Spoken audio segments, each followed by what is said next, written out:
2016년 9월 13일 아침 오하이오주 애슐랜드 경찰서로 한 통의 신고 전화가 걸려옵니다. 911, what is the address to your emergency? 4th Street Laundromat. What is it? 4th Street Laundromat. What's the problem? I've been assaulted.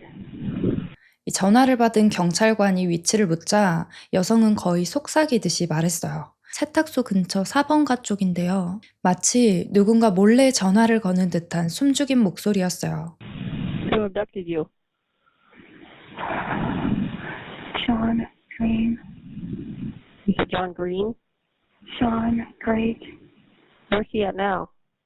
Asleep. Where's he sleeping at? In the bedroom. 이 신고자는 범인이 잠깐 잠이 든 상태고 그 남자의 이름은 숀 그레이트라고 말했어요. 범인과 같은 방 안에 있어서 조용히 말할 수밖에 없었습니다. 신고 전화를 하다가 만약 범인이 깨기라도 한다면 정말 목숨이 위험한 상황이었어요. 다행히 전화를 받은 경찰관은 피해자가 처한 위급한 상황을 단번에 이해했습니다. 이 짧은 통화 속에서 범인의 키, 생김새, 사용 중인 무기, 위치 정보들을 파악해냈어요. 이 범인은 피해자의 손과 발을 묶어뒀고 화장실 문에는 일부러 소리가 나도록 장치를 해둬서 자기 허락 없이는 단 한 걸음도 움직일 수 없게 만들어놨습니다. 경찰은 조심스럽게 물었습니다. 지금 그 남자 모르게 탈출할 수 있나요? 이 피해자는 떨리는 목소리로 모르겠어요. 무서워요. 라고 대답했어요. 통화 중에 이미 경찰들이 현장으로 출동하고 있었어요. 이 사이렌을 울리지 않고 최대한 조용히 조심스럽게 접근합니다. 이 피해자는 이 긴박한 상황 속에서도 본인의 위치를 최대한 침착하게 전달했습니다. 세탁소 옆에 나란히 있는 두 개의 집 중 더 허름한 쪽이에요. 사람이 살지 않은 것처럼 보일 거예요. 그리고 정말 그곳에 실제로 버려진 듯한 집이 있었습니다. 피해자는 전화를 끊지 않고 조용히 창문에 이렇게 손을 붙였어요. 범인을 깨우지 않으면서도 본인의 위치를 확실하게 알리기 위한 행동이었습니다. 어쩌면 이건 피해자의 마지막 간절한 희망이었을지도 몰라요. 경찰들은 피해자의 위치를 파악하고 곧바로 집 안으로 진입합니다. 이 범인인 40세 숀 그레이트는 침대 위에 누워서 자고 있었어요. 이 피해자는 발견 당시에 심하게 구타당한 상태였습니다. 어떻게 이곳에 갇히게 된 걸까요? 얼마나 오랫동안 갇혀 있었던 걸까요? 그리고 이 사건은 단순한 감금 폭행이 아니라 훨씬 더 잔인하고 끔찍한 진실로 이어지게 됩니다. Hello, welcome back to a new episode of Black Records.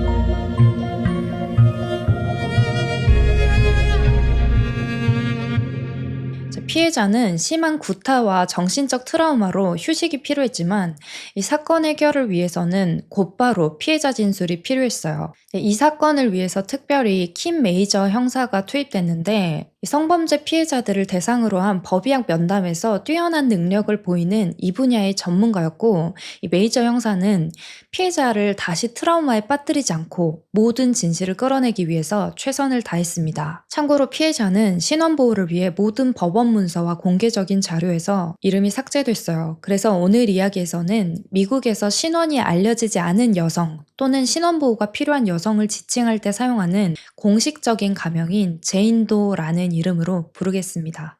이 제인도는 본인을 아주 독실한 기독교 신자라고 말했어요. 이 제인의 삶을 보면 정말 때묻지 않은 우리가 소소하게 할 수 있는 일탈이나 이런 것도 없이 딱 자기가 정한 틀 안에서 남한테 피해주지 않고 사는 그런 사람이었는데요. 대부분의 시간을 혼자 그림 그리거나 교회에 가거나 성경 공부를 하면서 보냈다고 해요. 당시에 직업이 없었기 때문에 이 애슐랜드 시에서 운영하는 복지 프로그램 참여를 많이 했습니다. 사건이 일어나기 한 달 반 전 정부 지원 프로그램에서 숀 그레이트를 처음 보게 돼요. 제인이 말하기를 처음에 숀이 꽤 괜찮은 사람처럼 보였다고 합니다. 이 숀이 생김새가 좀 멀쩡하거든요. 실제로 학창시절부터 여자들한테 인기가 많았고 진짜 이해가 안 가긴 하지만 이 살인자 놈이 잡히고 나서 팬클럽도 생겼다고 합니다. 근데 진짜 공감 능력이 어떻게 결여된 거 아니에요? 도대체 살인범을 왜 좋아하는 거예요? 아무튼 제이는 이 준수한 외모에 친근하고 가끔은 바보같이 구는 숀에게 약간의 호감을 느꼈어요. 그리고 무엇보다 이 숀이 제인의 신앙에 관심이 많았는데 그게 제인에게는 큰 의미가 있었습니다. 이 제인이 정말 독실한 크리스천이었기 때문에 그 무엇보다도 이 부분이 중요했거든요. 이 숀은 제인이 종교에 관심을 가지면서 그것에 대해서 질문하기도 하고 한 번은 혹시 여분의 성경책이 있냐고 나도 혼자 성경책을 읽고 싶다 이러면서 제인에게 연락하기도 했어요. 이런 모습을 보고 제인은 진심으로 고맙고 또 도와주고 싶었어요. 그러면서 자연스럽게 함께 보내는 시간이 많아지게 됐습니다. 두 사람은 점심도 같이 먹고 산책도 하고 운동도 하고 그러면서 누가 봐도 썸 타는 관계처럼 보였어요. 하지만 제인이 그냥 믿음이 있는 사람도 아니고 독실한 크리스천이라고 했잖아요. 혼전순결을 지키는 사람이었습니다. 그래서 평소에 남자의 집에는 절대 들어가지 않았고 자기 집에도 남자는 절대 못 들어오게 했습니다. 숀과의 관계가 발전하자 제인은 이렇게 말했어요. 이건 하나님과의 약속이에요. 우리 플라토닉한 사랑을 합시다. 자, 근데 숀은 다른 남자와 달랐어요. 제인이 살아온 방식과 의견을 존중해주고 한 번도 화내거나 짜증내지 않았어요. 제인은 숀이 정말 좋은 사람이라고 믿었습니다. 2016년 9월 11일 두 사람은 평소 하이킹을 자주 했습니다. 숀은 여기저기에 자기가 비밀기지처럼 요새를 만들어놨다고 했는데 이날은 그 요새 중에 하나를 함께 방문하는 코스였어요. 그리고 중간에 이 제인의 친구가 합류를 했고 하이킹이 끝나고 세 사람은 가게에 들려서 몇 가지 물건을 사고 다 같이 제인의 집으로 돌아왔습니다. 제인의 집에서 다 같이 샌드위치를 만들어 먹고 있었어요. 숀은 제인, 이따 우리 집에 잠깐 들렸다가 엄마랑 누나가 너한테 주려고 옷을 챙겨놨어 라고 말합니다. 제인은 숀에 대한 믿음이 있었고 이전에 몇 번이나 이 숀의 집 앞에서 이야기를 하고 시간을 보낸 적이 있었기 때문에 고마운 마음으로 알았다고 대답합니다. 오후 4시 두 사람은 걸어서 숀의 집으로 갑니다. 평소에는 이 집 앞에서 이야기만 나눴지만 이날은 집 안으로 따라 들어갔어요. 정말 그냥 간단하게 숀이 준다는 옷을 받고 준비해온 선물을 전해주고 집으로 돌아갈 생각이었어요. 이 제인이 평소 숀에게 고마운 게 많아서 간단한 음식이랑 세면도구 그리고 성경책을 선물로 가져왔었거든요. 자, 옷을 받고 나서 제인이 나가서 계단에서 성경책 읽어줄게 라고 말했어요. 근데 숀이 그냥 여기서 읽어 이러면서 침대에 앉으라고 권유합니다. 자, 제인은 침대에 걸터 앉아서 성경책을 읽어주고 있었어요. 자, 앉아서 가만히 성경을 듣던 숀이 갑자기 벌떡 일어나더니 방 안을 왔다 갔다 돌아다녔어요. 자, 방 밖으로 나갔다가 다시 들어왔다가 이상한 사람처럼 행동했습니다. 자, 제인은 불길한 예감이 들었어요. 그리고 갑자기 숀이 성경책을 뺏어서 밖으로 내던지더니 너 이제 아무 데도 못 가. 라고 말했어요. 제인은 바로 방에서 나가려고 했지만 숀이 그때부터 제인을 폭행하기 시작했어요. 그리고 그렇게 3일 내내 반복적으로 때리고 성폭행했습니다. 이건 거의 고문에 가까웠어요. 여기에 대한 자세한 내용은 말하지 않을게요. 숀은 완전히 편집장 상태였어요. 제인이 도망갈까봐 그런 건지 모르겠지만 3일 동안 제대로 잠을 한 번도 자지 않았습니다. 쪽잠을 잘 때도 5분 간격으로 알람을 맞춰놓고 경계했어요. 너 도망쳐도 소용없어. 아무도 못 찾는 곳에 내가 숨을 거거든. 그리고 이 집도 태워서 증거도 다 없애버릴 거야. 자, 이렇게 말하면서 네가 신고해도 나를 잡지 못할 거라고 경고했어요. 자, 이 3일 중에 숀이 딱 한 번 외출했는데 제인이 도망가지 못하게 묶어놨었고 움직이거나 발버둥치면 목이 졸렸기 때문에 제인은 아무것도 할 수 없었습니다. 자, 근데 첫날부터 쭉 이 집안 어딘가에서 쿵쿵 이렇게 뭔가를 두드리는 소리가 났었는데 숀이 외출한 뒤로 그 소리가 사라졌다고 해요. 이게 무슨 말인지 아시겠죠? 숀이 이 집에 다른 사람도 감금해 놓은 것 같다고 생각했습니다.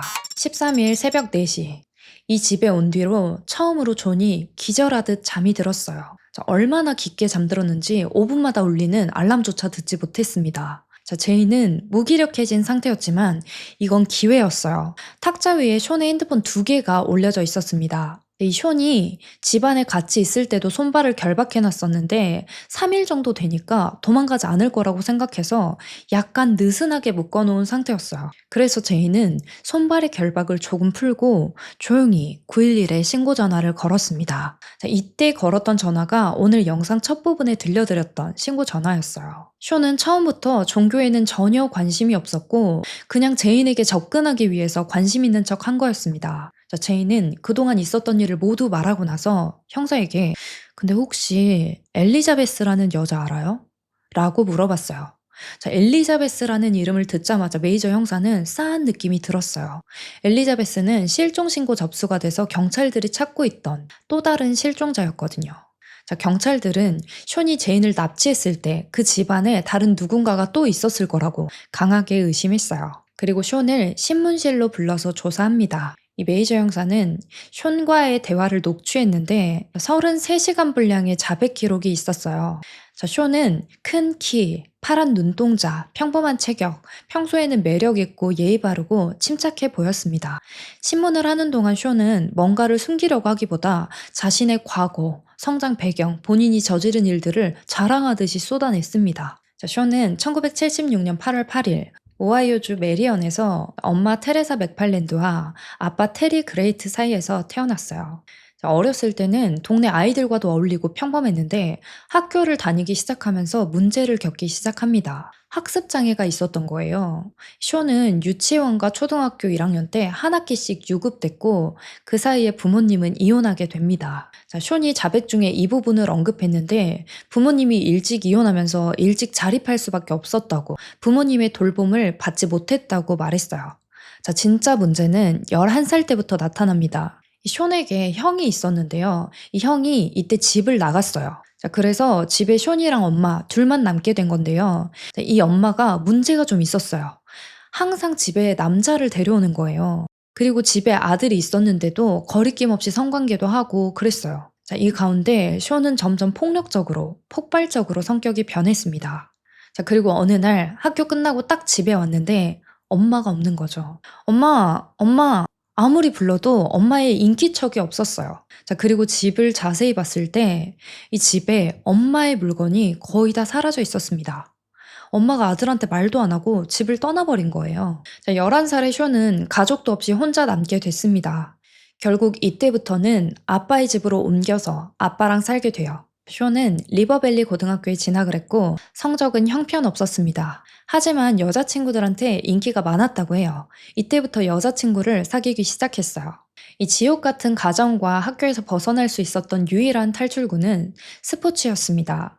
운동에는 꽤 자신이 있었거든요. 그래서 야구부에 들어갔고 이 야구로 인생이 바뀔 거라고 자신했어요. 자, 숀이 14살이 되던 해에 이번에는 아빠가 이웃집 여자랑 같이 이사를 가버립니다. 자, 숀과 형은 또 한 번 버려졌어요.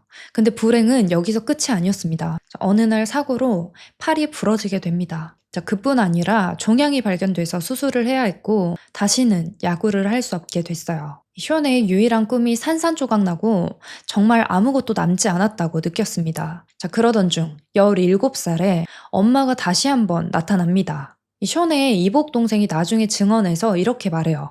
어릴 때부터 집안이 계속 전쟁이었어요. 특히 엄마와 숀 둘의 갈등은 너무 뚜렷했습니다. 숀은 자기 뜻대로 되지 않으면 스위치가 딱 꺼져요. 그리고 이성을 잃습니다. 그러니까 뭐 자기 마음대로 안 되면 완전히 폭력적으로 망나니가 된다는 거예요. 실제로 숀은 어렸을 때부터 엄마를 죽이고 싶다는 망상을 품고 있었어요. 엄마랑 싸우다가 집에 불을 지른 적도 있고 엄마의 남자친구를 팬 적도 있었어요. 어릴 때부터 맘대로 안 되면 소리 지르고 폭력을 휘두르고 그리고 이걸 제대로 잡아주고 가르쳐준 어른이 없었기 때문에 숀은 자기 뜻대로 안 되거나 거절을 당하는 걸 건강하게 받아들이지 못했습니다.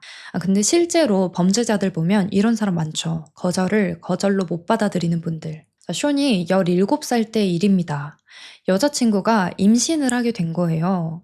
당연히 너무 어린 나이였기 때문에 낳을 수 없었고 존에게 우리 그만 만나야 될 것 같다고 말했어요. 숀은 헤어지자는 말에 너무 화가 나서 여자친구의 목을 졸랐습니다. 자, 이때는 미성년자였기 때문에 이 일로 제대로 된 처벌을 받지 않았어요. 자, 그리고 1996년 10월 23일 고등학교를 졸업한 쇼는 친구랑 같이 메리언 카운티의 한 집에 침입합니다. 그 집에서 보석들과 돈을 훔쳤어요. 이 사건으로 4년형을 선고받고 1997년 10월에 석방됩니다. 근데 보면 실제로 복역한 기간이 1년도 안 돼요. 자, 도대체 법이 왜 이럴까요? 이런 사람들을 자꾸 놔주니까 더 많은 피해자가 생기는 것 같아요. 심지어 이 사건의 가석방 상태였을 때 어떤 여성과 관계를 맺었는데 그 사이에서 또 아이가 생겨요. 자, 쇼는 이 여자가 자기의 첫 번째 희생자가 될 뻔했다고 말했어요. 그러니까 정말 수십 년 전부터 살인을 꿈꿔왔고 시도했던 사람인 거예요. 자, 이 피해자는 가정폭력 혐의로 쇼를 고소했습니다. 이 신고로 가석방이 철회됐고 1999년에 쇼는 남은 4년 형기를 마치기 위해서 다시 교도소에 수감됐어요. 자, 쇼는 메이저 형사한테 자신에게는 3명의 아이가 있다고 말했어요.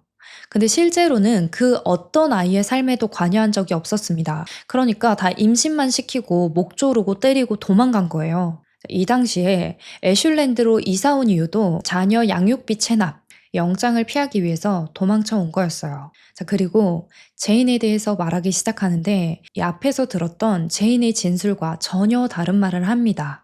혼자 망상에 빠져서 새로운 이야기들을 만들어내고 있었어요. 우리는 강렬한 사랑에 빠졌고 결혼을 약속했어요. 우린 서로를 이해했고 죽을 때까지 사랑했습니다. 자, 그러면서 이 제인은 신앙이 굉장히 깊은 사람이고 자기는 그걸 존중한다고, 하지만 동시에 자기가 그녀를 타락하게 만들고 있음을 느꼈다고 말했어요. 자, 이 타락하게 만들고 있다고 느낀 게 뭐냐면 이 제인이 음탕한 욕망을 품고만 있지 않고 벗어날 수 있게 자기가 도와준 거라고 하는 거예요. 이 자기가 저지른 그 감금과 입에 담을 수 없는 폭행들이 제인을 돕기 위한 거였다고. 이 제인이 자기한테 푹 빠졌기 때문에 자기가 은혜를 준 거라고 진짜 그렇게 믿고 있었어요. 자, 쇼는 그 모든 게 합의된 관계였다고 주장합니다. 제 생각에는 이걸 본인 머릿속에서 죄의식을 없애려고 모든 걸 그렇게 합리화하는 것 같아요.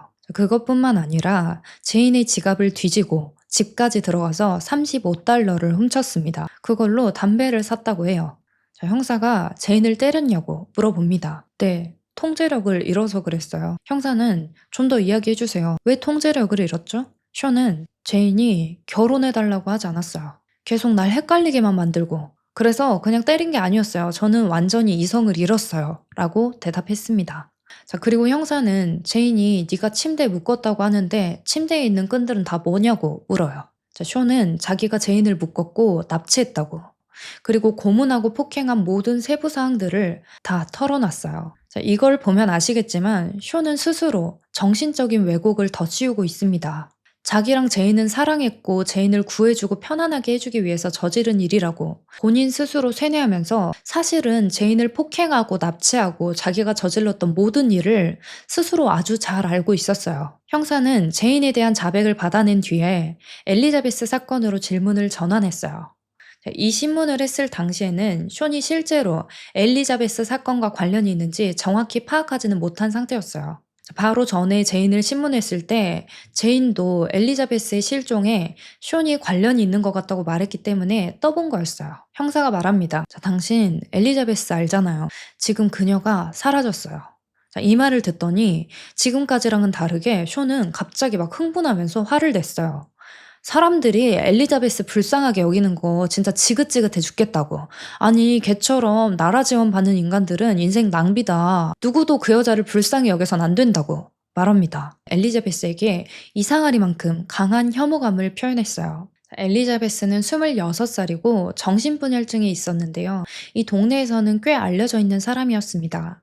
주유소, 마트 직원, 경찰들 모두에게 다정하게 말 걸고 아는 척하고 작은 범죄들도 경찰서에 자주 신고해줬다고 해요. 또 상담 치료사에게도 이틀에 한 번꼴로 전화해서 수다를 떨었습니다. 특히 엘리자베스는 이 상담 치료에 많이 의지하고 있어서 항상 상담날을 기다렸어요. 자, 근데 8월 16일 쉴 새 없이 사람들과 소통하던 엘리자베스가 갑자기 그 누구에게도 연락하지 않고 말 그대로 이 시점부터 뚝 끊겨버렸어요. 자, 당연히 사람들은 이상하게 생각했고 경찰들은 실종 수사를 시작했습니다. 엘리자베스의 집에 갔을 때 아무런 흔적이 없었고 목격자도 없었어요. 그렇게 찾지 못하고 시간만 흘러가고 있었는데 갑자기 제인의 입에서 엘리자베스 이름이 나온 거죠. 이 제인은 엘리자베스랑 친구였고 심지어 같은 아파트에 살고 있었어요. 제인은 엘리자베스가 실종되기 한 달 전에 자기가 숀을 친구로 소개시켜줬다고 말했습니다. 그러니까 이 숀과 제인, 엘리자베스는 아는 사이였던 거예요. 사람들은 엘리자베스가 아이같이 순수한 성격이라고 말했는데 너무 모든 사람을 믿고 따랐습니다. 숀을 알게 된 뒤에 곧바로 자기 고민과 삶에 대해서 털어놓기 시작했어요. 그리고 제인이 그걸 보고 엘리자베스를 따로 불러서 그렇게 처음 보는 사람한테 모든 걸 다 말하면 안 돼. 조심해야 돼. 라고 충고했습니다. 그리고 며칠 뒤에 엘리자베스가 실종된 거였어요. 제인이 숀을 범인으로 의심하기 시작한 건 본인이 납치된 뒤였습니다. 왜냐면 납치되던 날 숀의 집에 가기 전에 제인의 집에서 친구랑 셋이 샌드위치 먹었잖아요. 그때 엘리자베스 이야기가 나왔거든요. 이 동네에서 엘리자베스의 실종이 이슈였고 평소 친하게 지냈기 때문에 정말 어떻게 된 일인지 궁금했어요. 근데 그 이야기를 할 때 숀이 이상할 만큼 한마디도 하지 않고 표정이 멍하고 이상했다고 해요. 당시에는 대수롭지 않게 생각했지만 시간이 지나고 그 모든 게 이상하게 느껴졌습니다. 숀은 형사에게 엘리자베스에 대한 분노를 표현한 뒤에 갑자기 내가 경찰들을 맨스필드로 데려갈 수 있어요. 라고 말했어요. 여기서 맨스필드는 오하이오주에 있는 다른 도시입니다. 그래서 순간 엘리자베스 사건을 자백하는 건가? 범죄 장소로 데려가는 건가? 생각했는데 갑자기 전혀 다른 이름이 튀어나옵니다. 바로 캔디스 커닝햄이라는 여성이었어요. 실종됐어요. 아마 모를 거예요. 하지만 저는 사랑했어요. 이런 이상한 말들을 중얼중얼 거렸습니다. 경찰들은 캔디스 커닝햄을 찾기 위해서 단서들을 조합하고 전산 검색하고 모든 데이터베이스를 뒤졌어요. 하지만 그 어디에도 캔디스 커닝햄이 실종됐다거나 사고가 있었다는 보고가 없었습니다. 캔디스는 오하이오주 켄턴에 살았는데 2명의 자녀가 있는 싱글맘이었어요. 10대 때부터 마약에 손을 대면서 마약 중독 문제가 있던 사람이었습니다. 결국 이 문제로 2009년에 양육권을 박탈당하게 돼요. 아이들을 못 보게 되면서 한동안 힘들어했어요. 캔디스는 다시 일어나서 새 출발을 하기 위해서 2013년에 오하이오주 맨스필드로 이사하기로 결정합니다. 이사한 뒤에 가족들한테 한 번씩 전화를 했어요. 어느 날 캔디스가 이런 말을 했다고 해요. 요즘 만나는 사람이 있는데 정말 내가 이 사람을 기다려온 것 같아. 캔디스가 말하는 그 사람이 바로 숀이었어요. 겉으로 보기에 캔디스의 삶은 안정되는 것처럼 보였습니다. 두 사람은 결혼을 준비하고 있었고 곧 아이들도 데려올 수 있을 것 같았어요. 가족들이 마지막으로 캔디스와 통화했을 때 캔디스는 우리 사우스 캐롤라이나로 이사하려고 그곳에서 정착하고 나면 또 전화할게 라고 말했는데 그 이후로 전화가 오지 않았습니다. 숀은 캔디스와 7개월간 만났다고 말했고 실제로 결혼 얘기를 했다고 말했습니다. 모든 내용이 가족들의 이야기와 일치했어요. 경찰들은 숀이 캔디스와 마지막에 살았다고 했던 그 집 주소를 알아봅니다. 거기에는 몇 달 전 6월 초에 화재가 발생했던 집이었어요. 이 화재는 방화로 판결이 났는데 용의자가 끝내 특정되지 않고 잡히지 않았던 사건이었습니다. 왜 결혼까지 생각했다면서 죽인 걸까요? 숀은 이사한 지 얼마 안 돼서 이 캔디스와의 관계가 틀어졌다고 말했어요. 캔디스가 항상 자기를 무시하고 시비를 걸고 너무 짜증났다고 합니다. 그리고 걔는 정신적으로 너무 문제가 많았어요. 맨날 죽고 싶다고 말했거든요.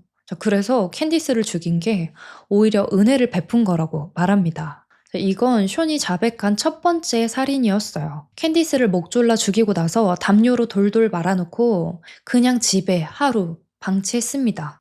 그리고 다음날 집 뒤편 숲속에 이 시신을 옮겼는데요. 시신을 땅에 묻은 것도 아니고 그냥 바닥에 툭 던져놓고 나뭇잎으로 덮어놨다고 해요.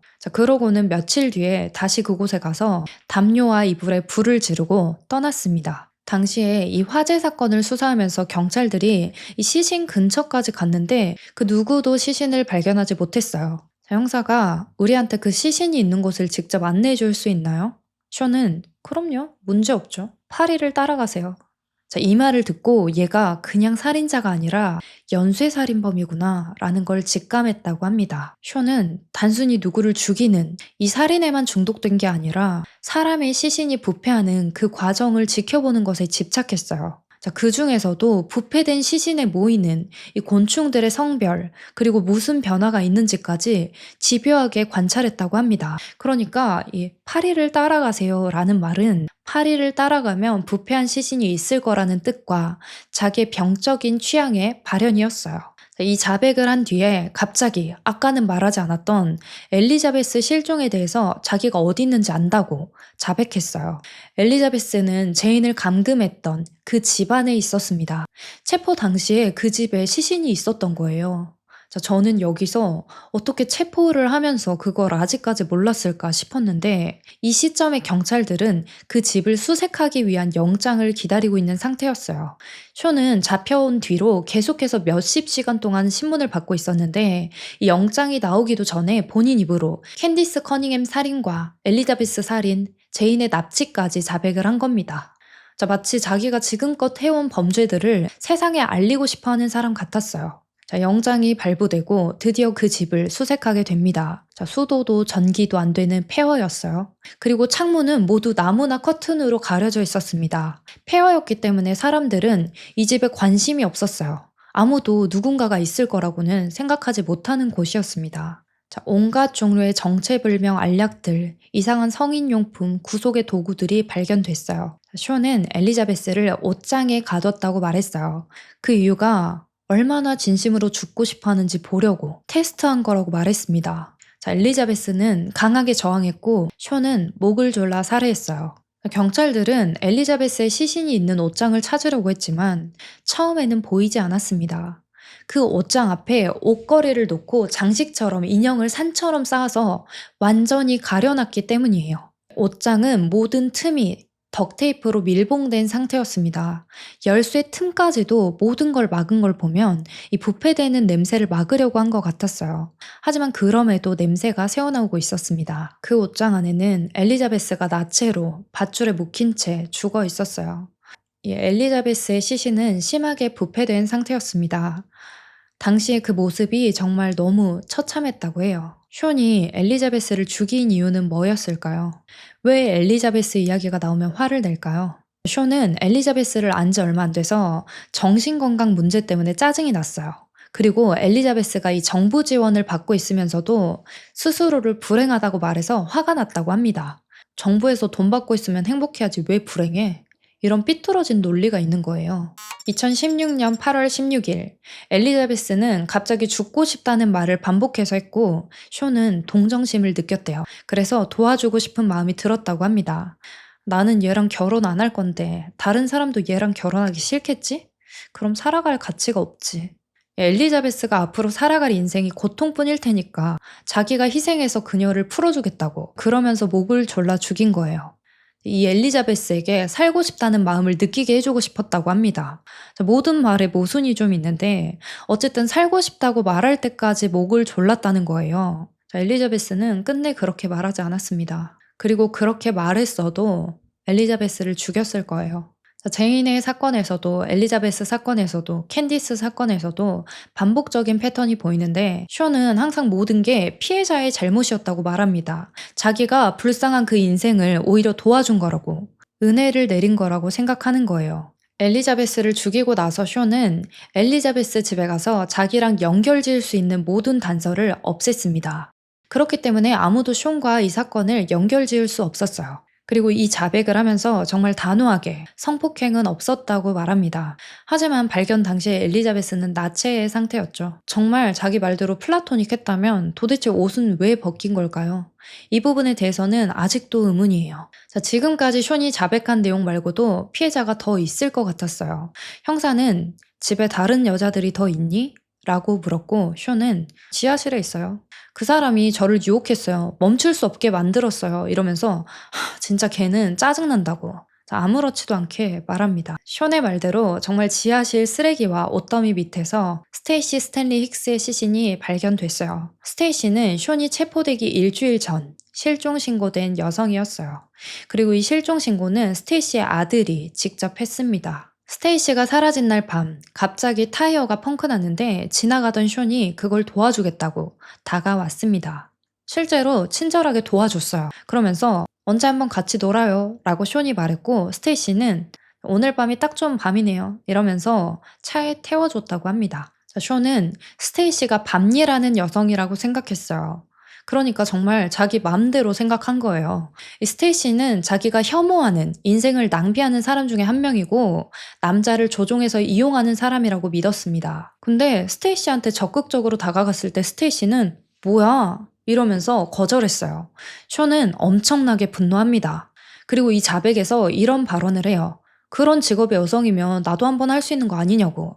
아니 근데 혐오한다면서 자기랑 자야 한다고 생각하는 건 뭐예요? 자, 이 사람은 정말 모순 덩어리예요. 이건 정말 잘못된 생각입니다. 두 사람은 그 자리에서 심각하게 싸우기 시작했어요. 자, 스테이시는 호신용 스프레이를 숀의 얼굴에 뿌리고 필사적으로 도망가려고 했는데 그럼에도 제압당했고 결국 성폭행을 당하게 됩니다. 계속 똑같은 패턴이 반복돼요. 형사들한테 또 스테이시에게 경고를 주고 싶었다. 그녀가 얼마나 위험한 삶을 살고 있는 건지 깨닫게 해주기 위한 거였다고. 오히려 스테이시가 좋아했다고. 진짜 이 사람은 너무 역겨운 사람이에요. 저 성폭행을 저지른 후에 또 목을 졸랐고 시신을 지하실에 방치했습니다. 사람들은 더 많은 피해자가 있을 거라고 생각했어요. 그래서 숀과 관련된 모든 여성들의 안전 여부를 확인하기 위해서 조사하기 시작했습니다. 자, 지금까지의 패턴을 보면 항상 지인이나 자기가 만났던 사람들을 표적으로 삼았잖아요. 그 중에서도 정신적으로 아프거나 사회적으로 고립된 외로운 사람들, 사라져도 아무도 걱정 안 할 것 같은 사람들을 골라왔습니다. 이 경찰들은 수색견도 투입하고 숀이 과거에 살던 모든 지역까지 확대해서 조사했어요. 숀은 더 이상의 피해자는 없다고 맹세했습니다. 근데 숀이 여기저기에 요새처럼 만들어놨던 곳들에는 고문 도구들 그리고 결박 도구가 있었어요. 거기서 아무런 피해자들이 없었다면 도대체 왜 거기에 그런 물건들이 있는 걸까요? 숀의 얼굴이 언론에 공개된 뒤에 경찰서에는 수많은 피해 전화가 걸려왔습니다. 그 얼굴을 보고 피해자들이 제보하기 시작했어요. 그 중에는 17살 미성년자도 있었습니다. 이 형사들과 이야기하면서 숀은 계속해서 나는 감옥에 가는 거 솔직히 기대돼. 나 정신력 받을 거 알고 있어. 근데 빨리 가고 싶어. 이러면서 자꾸 감옥에 얼른 가고 싶다고 했거든요. 근데 그 이유가 감옥에 있는 아동 성범죄자들을 처리해야 된다는 거였어요. 이 범죄자들 사이에서도 이 감옥에서 아동 성범죄자들은 진짜 쓰레기 취급을 당한다고 그런 말을 진짜 많이 들었는데 웃긴 건 자기도 미성년자에게 끊임없이 접근하고 있던 사람이잖아요. 실패했을 뿐이지. 자, 사실 숀은 자기 자신을 혐오하고 있던 걸까요? 자, 운이 좋아서 숀에게 벗어난 수많은 피해자들의 제보 전화가 있었습니다. 오랫동안 스토킹 당한 사람, 헤어지자 했더니 살인하겠다고 협박당한 사람, 주변 지인들 모두 많은 위험 신호가 있었어요. 자, 며칠 뒤에 경찰들은 다시 숀을 신문합니다. 그랬더니 또 신나서 2015년에요. 잡지를 팔던 여자가 있었는데 그 여자를 죽였어요. 근데 아무도 그게 내가 죽인 건지 몰라요. 이러면서 자백하기 시작했어요. 2005년 교도소에서 막 나와서 갈 곳이 없었던 숀은 엄마 집에서 살게 됩니다. 이 엄마 집에 있는데 한 젊은 여자가 집마다 돌아다니면서 잡지를 파는 거예요. 그리고 엄마한테 잡지를 사라고 하면서 반만 먼저 지불하시고 나머지는 나중에 주시면 돼요. 라고 말해요. 엄마는 그 말을 믿고 잡지 금액의 절반을 먼저 냈고 잡지를 기다렸어요. 하지만 잡지는 집으로 도착하지 않았습니다. 사기꾼이었던 거죠. 숀은 우리 엄마가 사기당했어 이러면서 너무 화가 났어요. 하지만 이때는 그 여자를 찾아가서 죽이고 해치려는 직접적인 계획은 없었습니다. 자, 몇 달 뒤 숀은 엄마 집에서 나와서 잠시 할아버지 집에 머물게 됩니다. 이 집이 비어있는 상태였거든요. 근데 이 집에 그 여자가 찾아온 거예요. 숀을 기억하지 못하고 이번에는 숀에게 잡지를 사라고 해요. 그때랑 똑같이 반만 지불하라고 잡지를 나중에 보내주겠다고 말했어요. 숀은 이게 징벌의 기회라고 생각해요.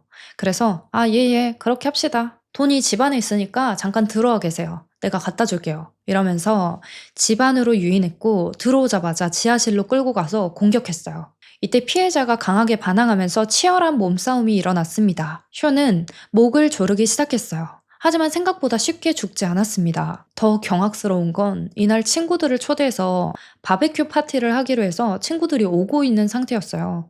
자, 목을 조르고 있는데 밖에서 문 두드리는 소리가 들렸습니다. 자, 쇼는 빨리 죽이고 손님을 맞아야 돼서 목 조르는 걸 멈추고 칼로 찔러 죽였다고 해요. 숨이 멎은 걸 확인한 뒤 아무렇지 않게 지하실을 나가서 이 지하실 문을 막아놓고 그대로 친구들과 밤새 웃고 떠들면서 놀았어요. 자, 그날 밤 친구들이 모두 떠난 뒤에 시신을 넓은 들판으로 옮겨서 유기했습니다. 그리고 매일매일 뉴스에 집착했어요. 이 유해가 발견되길 기다린 거예요. 하지만 하루, 이틀, 일주일, 몇 달이 지나도 아무 일도 일어나지 않았습니다. 2년 뒤 한 농부가 이 시신을 발견하지만 오하이오 출신이 아니라 루이지애나 출신이었기 때문에 이 신원을 알아내기가 힘들었다고 해요. 이 피해자는 23살, 두 아이의 엄마 다나 로리였습니다. 이 4명의 살인과 1명의 납치 사실을 자백했지만 그동안 많은 조사 중에 찝찝함이 남았던 한 사람이 있었어요. 형사는 그 단서들을 쫓아서 31살 레베카 레이시라는 여자가 있었다는 걸 찾아냅니다. 2015년 1월 2일 새 아이가 있던 레베카는 이날 마지막으로 목격됐어요. 실종되기 몇 주 전부터도 레베카는 주변 사람들한테 내 목숨이 위험하다고 반복적으로 말했어요. 하지만 아무도 적극적으로 걱정하지 않았나 봐요.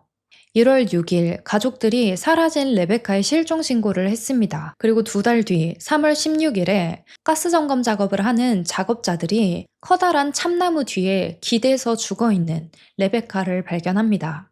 이 수사당국은 사망 원인을 약물 과다 복용으로 결론 지었다고 해요. 자, 근데 당시에 숀이 레베카를 죽인 방식은 지금까지와 똑같이 교살이었습니다. 보통 목을 조르면 그 손 모양의 흔적이 남잖아요. 하지만 레베카에게는 그런 흔적이 없었습니다. 게다가 이전에 마약 문제가 있었어요. 그래서 더 조사해보지도 않고 자연스럽게 약물 과다 복용으로 인한 사망, 이렇게 결론 지어버린 거죠. 자, 숀은 레베카와 친구 사이였어요. 이번에도 마약 중독에서 벗어나게 해주고 싶었다고 주장합니다. 자, 어느 날 두 사람이 당구를 치고 있었어요. 근데 숀이 화장실 다녀온 사이에 지갑에서 4달러가 사라진 거예요. 지금 환율로 5,400원. 10,000원도 안 되는 돈입니다. 숀은 이 돈을 훔친 게 레베카라고 확신하고 너무 화가 나서 레베카를 죽였어요. 이건 그냥 살인이 하고 싶었던 거예요. 숀은 사실 여부도 확인하지 않았습니다. 자기가 혼자 잃어버린 돈일 수도 있었어요. 자, 며칠 동안 가게의 지하실에 이 레베카를 방치하고 나중에 차에 실어서 커다란 참나무 뒤편에 버렸다고 합니다. 이 피해자들의 목에 교살 흔적이 남지 않은 이유가 있어요. 형사들이 숀에게 어떻게 피해자들을 살해했는지 재현해보라고 하는데 손이 아니라 팔뚝으로 팔을 감아서 조이는 방식을 이용하거든요. 밝혀진 사실들로 타임라인을 정리해보면 2005년 잡지를 팔기 위해 왔던 다나 로리를 살해하고 그 다음 살인이 2015년 3월 레베카 레이시, 2016년 6월에 캔디스 커닝햄, 8월에 엘리자베스, 9월에 스테이시 스탠리, 그리고 제인의 납치가 있었어요. 첫 살인 이후에 10년 동안 조용히 있다가 갑자기 2015년부터 폭발적으로 살인을 했다는 소린데 이건 보통 연쇄살인의 사이클이랑 맞지 않다고 합니다. 10년 동안 정말 아무 사건도 없었다면 2015년 살인 이후 다음 살인까지 잠복기가 길게 있어야 하는데 갑자기 이때부터 폭발적인 살인을 했다는 게 이상하다고 해요. 그래서 경찰들은 이 잠복기라고 밝혔던 그 10년 동안도 밝혀지지 않은 피해자가 더 있을 거라고 판단했습니다. 자, 숀의 변호사는 정신 이상을 이유로 무죄를 주장했어요. 자, 이거 변호해주는 사람도 정상이 아닌 것 같아요. 이런 주장을 평가하기 위해서 2017년 1월 17일 정신감정을 실시하고요. 2달 뒤에 결과가 나왔는데 숀 그레이트는 범행 당시 정신이 나간 상태가 아니었다라고 발표됐습니다. 그리고 이 숀이 재판 전에 너무 자기 범죄 사실을 여기저기 인터뷰에서 말하고 다녀서 검찰과 변호인 양쪽이 공동으로 숀이 언론과 접촉하지 못하게 해달라고 발언 금지 명령을 법원에 요청했고 그게 받아들여집니다. 이 재판을 할 때 편향되지 않은 배심원단을 구성해야 하는데 숀의 말이 언론에 계속 노출되면 선입견을 가진 사람이 생기기 때문이라고 해요. 재판은 2018년 4월 23일에 시작해서 5월 7일 유죄 판결을 받았어요. 그리고 한 달 뒤 6월에 숀은 사형 선고를 받게 됩니다. 재판에서 전 정상이 아니에요. 하지만 옳고 그름은 압니다. 언젠가 저를 용서해 주길 바래요. 라고 말했고 피해자 가족들은 진짜 정의는 너를 불 속에 5분이라도 태워버리는 거라고 말했습니다. 이 사형 집행 날짜는 2018년 9월 13일로 정해져 있었어요. 션이 항소하면서 사형 집행이 미뤄졌고 2020년 12월 10일 법원은 모든 항소를 기각하고 사형을 유지합니다. 이 사형 집행 날짜는 2025년 3월 19일로 결정됐고 지금이 6월이니까 사실 집행 날짜가 지난 건데요. 왜 사형 집행이 아직 안 이루어졌는지 알아보니까 이 션이 2022년에 또 37가지의 항소 사유를 제출했습니다. 법원은 이 모든 항소를 기각했어요. 션은 그 이후에 또 항소 절차를 준비했다고 합니다. 이 항소를 하면 그걸 심리하고 판결하고 그동안은 집행유예가 유지된다고 해요. 게다가 이 오하이오주는 2020년부터 주사 놓는 사용 방식을 폐지했거든요. 그래서 션을 다른 방식으로 사용해야 하는데 이 집행 방식이 아직 정해지지 않았다고 합니다. 자, 결국 2025년 3월 19일 예정이었던 사형 집행은 이 2가지 이유 때문에 무기한 연기됐어요. 항소 절차가 모두 끝나고 집행 방식이 확정되기 전까지 새로운 집행일은 법적으로 잡을 수 없다고 합니다. 이 션의 자백을 직접 받아낸 형사 킴 메이저는 이 사건 이후에 The Hunger to Kill이라는 책을 집필했습니다. 처음에 이 사건이 세상에 드러났을 때 많은 방송과 언론에서 이 피해자들의 이미지를 왜곡시키기도 했어요. 피해자들 대부분이 정신건강 문제가 있거나 사회적으로 고립되고 여러 가지 중독 문제가 있는 사람들이었잖아요. 이 메이저 형사는 가족들의 연락을 받고 이 피해자들 모두 누군가에게는 사랑받는 가족이었음을 이 세상에 알리고 싶었다고 합니다. 누구든지 어떤 삶을 살아왔든 이런 끔찍한 일을 당해야 할 이유는 없습니다. 만약 션의 범죄가 초기부터 철저히 조사되고 적절한 처벌이 이루어졌다면 이 피해자들에게 이런 비극은 일어나지 않았을지도 모릅니다. 또 션의 문제를 알고 있으면서도 적절한 보호나 양육을 제공하지 못한 부모 역시 이 책임에서 완전히 자유롭다고 할 순 없습니다. 실제로 션의 어린 시절 정서적 방치와 유기 경험이 정신건강에 영향을 끼쳤을 수 있다는 전문가 보고도 존재했기 때문이에요. 여러분들은 이 사건에 대해서 어떻게 생각하세요? 자유롭게 댓글로 남겨주시면 좋을 것 같아요. 오늘 제가 준비한 영상은 여기까지고요. 오늘도 끝까지 시청해주셔서 정말 감사합니다. 저는 다음 이야기로 또 돌아올게요. 그때까지 모두 안전하세요.